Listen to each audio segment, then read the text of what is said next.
নমস্কার সবাইকে। আর একটা নতুন ভিডিও নিয়ে চলে এসেছি অনেক দিন বাদে, একটা নতুন মিনি ব্লগ। আমি এত বড় ব্লগার যে আমার ব্লগ করতেই মনে থাকে না।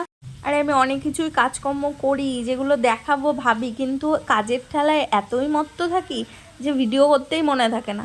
এটা না আমার অনেক দিন আগেরই একটা ভিডিও, যেটা আমি এডিট করতেই পারিনি, মানে এত একটু চাপে ছিলাম, মানে বিজি ছিলাম, যার জন্য এডিট করতে পারিনি। আমি সকালবেলায় রুটি করেছিলাম আর কিছু একটা ওই পাঁচমিশালি সবজি টাইপের একটা করেছি।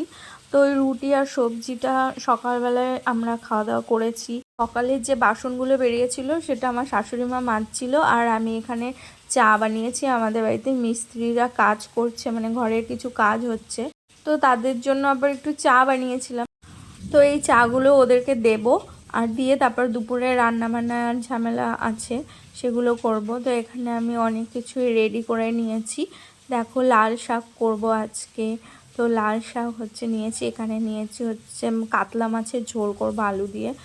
তো এই জন্য এই যে রান্নাবান্না স্টার্ট করে দিয়েছি।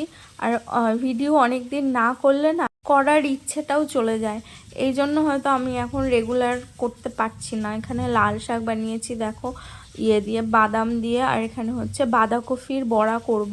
পেঁয়াজ লঙ্কা রসুন এই সমস্ত দিয়ে বাঁধাকপিটা মেখে রেখে দিয়েছি, স্নান টান করে করবো। আর মাছের ঝোল দেখো হয়ে গেছে। এই যে আমি স্নান টান সেরে এখন ভাত দেবো সবাইকে খেতে। তো খেতে দেওয়ার আগে আমি বড়াগুলো ভেজে নেব।